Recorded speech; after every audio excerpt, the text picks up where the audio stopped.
তাহানের পক্ষ থেকে সবাইকে জানাই বাংলা নববর্ষ 1433-এর শুভেচ্ছা।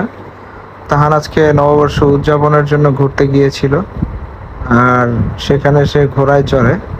আসলে সে ছিল সেখানকার সর্বকনিষ্ঠ সদস্য, আর প্রত্যেকটা মুহূর্ত সে এনজয় করতেছিল। এই যে পাশে যে লাল গেঞ্জি পরা ছেলেটা, তাহার প্রথমে ভাবছিল সেটা আলিফ। সে প্রথমে যে তার সাথে খেলাধুলা শুরু করে দেয়। তাহানের আম্মু ছোটবেলা থেকে পহেলা বৈশাখ উদযাপন করত, সেই জন্য সে তার ছেলেকে নিয়েও এখন প্রত্যেকটা পহেলা বৈশাখে ঘুরতে বেরোয়। আর আমরা তাহানকে আজকে বাঙালির ঐতিহ্য লুঙ্গি পরিয়ে নিয়ে গিয়েছিলাম ঘুরতে। আর মাশাল্লাহ, সে এখন কাপের মধ্যে উঠে গেছে। আমরা প্রথমে ভাবছিলাম যে সে হয়তো বা এই রাইডের জন্য প্রাপ্তবয়স্ক হয় নাই, কিন্তু দেখা গেছে যে তাকে যখন বসায় দেওয়া হয়েছে সে অন্যান্যদের মতো চুপ করে বসে ছিল, এবং কিছুক্ষণ পর পর আমরা কাপ ঘুরিয়ে দিছি, যেটা সে সত্যিই উপভোগ করতেছিল। আর আরেকটা বিষয় হচ্ছে, দেখতে দেখতে কখন বড় হয়ে গেছি এটা আমরা নিজেরাও টের পাই নাই। একটা সময় পহেলা বৈশাখ নিয়ে আমাদের অনেক কৌতূহল থাকতো যে পহেলা বৈশাখে নতুন জামা কাপড় পরবো, কিন্তু আস্তে আস্তে সেই দিনগুলা চলে গেছে। এখন মনে হয় যে বাচ্চা কাচ্চা নতুন পোশাক পরবে, এনজয় করবে পহেলা বৈশাখকে, সেটাই নিজেদের ভালো লাগা এবং ভালোবাসা কাজ করে। আসলে বাসায় বিভিন্ন অ্যাক্টিভিটির মাধ্যমে আমরা বুঝতে পারছিলাম সে অনেকটা সাহসী, কোনো কিছুকে ভয় পায় না। আর এই প্রথম বাইরে নিয়ে যাওয়ার পর আমরা টের পাইছি যে সে আসলেই অনেক সাহসী এবং চতুর প্রকৃতির। কারণ আমাদের ভাগিনা ফারহান, তাকে কোনো রাইডে আমরা উঠাইতে পারতাম না, সে খুব ভীত সন্ত্রস্ত থাকতো। কিন্তু তাহানের ক্ষেত্রে ব্যাপারটা সম্পূর্ণ আলাদা। সে কোনো কিছুই তোয়াক্কা করে না, সে একা একাই সব কিছু এনজয় করতেছিল। আর কিছুক্ষণ পর আরেকটা দৃশ্য দেখা যাবে, সে আমাদেরকে রেখে তাকে আমরা বেলুনের মধ্যে ঢুকিয়ে দেই। সে নিশ্চিন্তে সেখানে বাচ্চাদের সাথে উপভোগ করতেছিল। এই যে দেখা যাচ্ছে তার চেয়ে বড় এক ছেলের সাথে সে WWEF চ্যাম্পিয়নশিপ খেলতেছে। সে যখনই এটার ভিতরে ঢুকছে তখনই তার উপরে চড়াও হয়, হয়তোবা সে এখন মারামারি এবং অ্যাকশন মুডে আছে। আর ছেলেটাও অনেক শান্তশিষ্ট এবং ভদ্র ছিল, দেখে তাহানরে টলারেট করতেছিল। এই যে তার বুকের উপর লাফালাফি শুরু করে দিছে সে। এগুলা স্মৃতি হিসেবে থেকে যাবে। আর সে যে আমাদের সাথে করে নিয়ে গেছে তার এই নিয়ে কোনো টেনশনই নাই। সে তার জীবন তার মতো উপভোগ করতেছে, সে তার জগতের মধ্যেই আছে। এই যে ওই বাচ্চাটার সাথেই সে বারবার খুনসুটি করতে চাচ্ছে, আর বাচ্চাটাও অনেক হেল্পফুল মাইন্ডের। আর এটা ছিল ওই বেলুনের ভিতরে ঢোকার দৃশ্য। এক এক করে সবাই যখন নিজের পায়ে যাচ্ছিল, সে তখন আমাদের বল্টু মিয়াকে আরেকজনের হেল্প কইরা ভিতরে ঢুকিয়ে দিছে। ঢোকানোর পরে চেন লাগিয়ে দেওয়া হয়েছে, কারণ এই বেলুনগুলা বাতাসে উঠতেছিল। সে প্রথমে ঢুকার পরেই কিছুক্ষণ পর ব্যাপারটা অবলোকন করতেছিল, আসলে এটা কোথায় আসছি। কিছুক্ষণ অবলোকন করার পরই সে তার অ্যাকশন মোডে চলে যায়, আর ওই যে পাশের পাঞ্জাবি পরা ছেলেটার উপর ঝাঁপিয়ে পড়ে। এখন আমরা তারে এই যে পোলাপান যে লাফালাফি করে এটার মধ্যে ছেড়া দেই।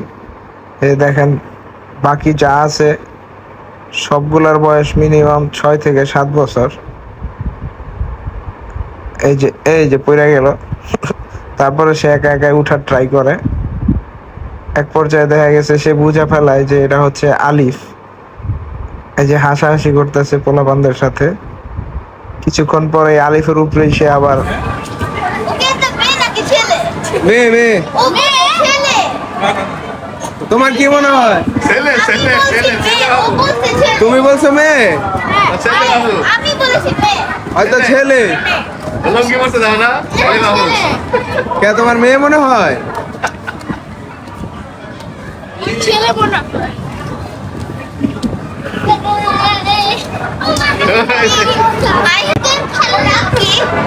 তাহান তাহান তাহান। আসলে এরাই প্রথম না, অনেকেই তাহান ছেলে নামে এটা নিয়ে কনফিউশনে পড়ে যায়। কারণ সে তার মায়ের চেহারার কিছু অংশ পেয়েছে, এবং তার দাদার চেহারার কিছু অংশ পেয়েছে, এবং আমার চেহারার কিছু অংশ পেয়েছে। এই জন্য এই দোটানায় ভোগে যে এটা ছেলে নামে তো হঠাৎ করে একটা 10 ফুট লম্বার মানুষ আমাদের চোখের সামনে এসে পড়ে, যেটা দেখে সবাই রীতিমতো অবাক হয়ে গেছিল। কিন্তু পরে দেখি না নিচে এক্সট্রা জুতা পরানো। তো যাই হোক, বাচ্চারা খেলাধুলা উপভোগ করতেছিল আর বড়দের জন্য ছিল মনোজ্ঞ সাংস্কৃতিক অনুষ্ঠানের ব্যবস্থা। এখানে সারাদিন বিভিন্ন বাংলাদেশি যে লোকগীতি, তারপরে গ্রাম বাংলার বিভিন্ন যে ঐতিহ্যবাহী গানগুলো ছিল এগুলি পরিবেশন করা হয়েছিল এবং সবাই মুহূর্তগুলো উপভোগ করতেছিল।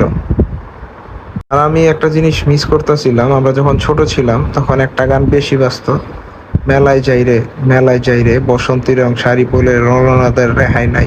এই গানটা এখন আগের মতো শোনা যায় না। আর তারা দলগতভাবে 2-3টা গানে নৃত্য পরিবেশনা করে, যেগুলো সত্যি অসাধারণ ছিল। ওই যে নিচে একটা বাচ্চা মেয়ে, সেও তাদের অনুকরণ করতেছিল।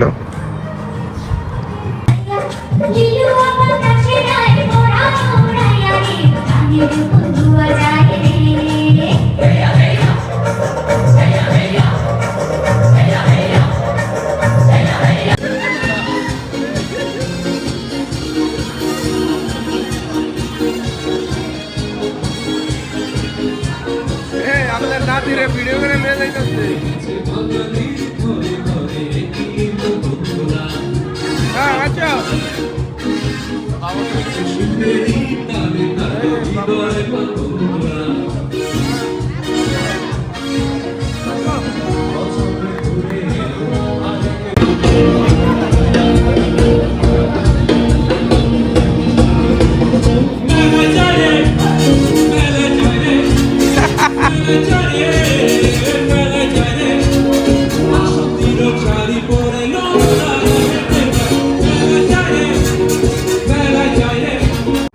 আসলে সময় খুব দ্রুত চলে যায়।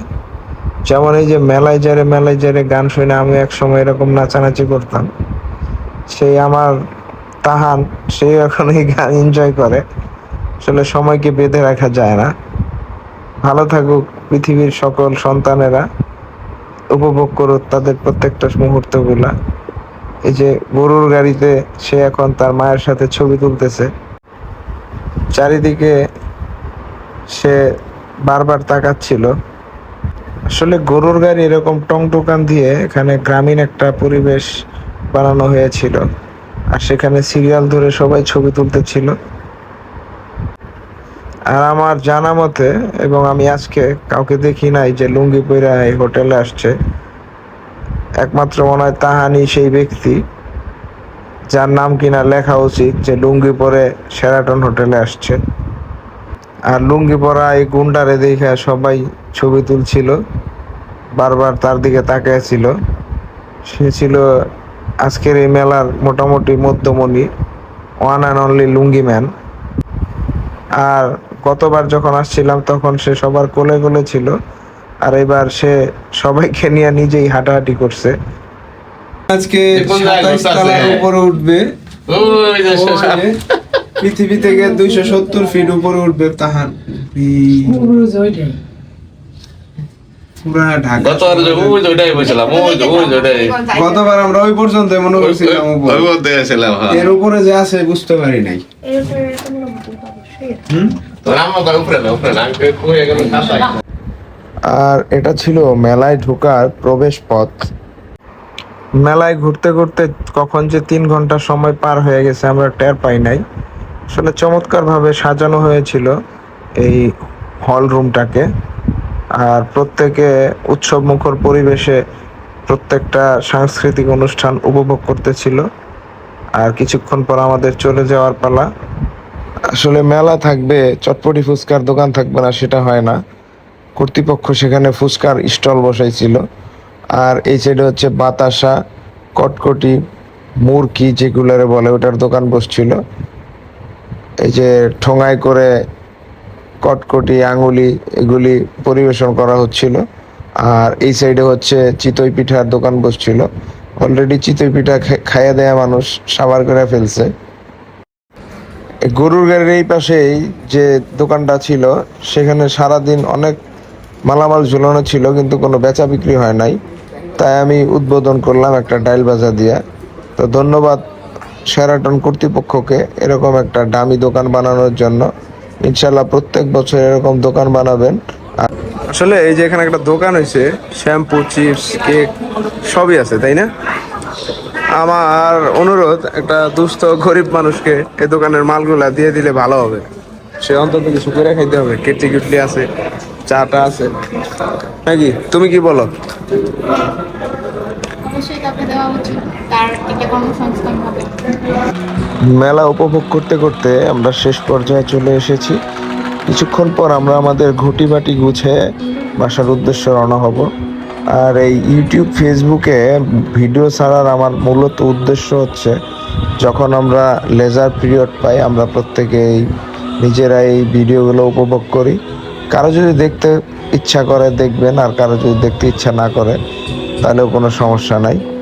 তো সবাইকে আবারও পহেলা বৈশাখ 1433-এর শুভেচ্ছা জানাই। ইনশাল্লাহ আগামী বছর আবার দেখা হবে। সবাই ভালো থাকবেন। খোদা হাফেজ।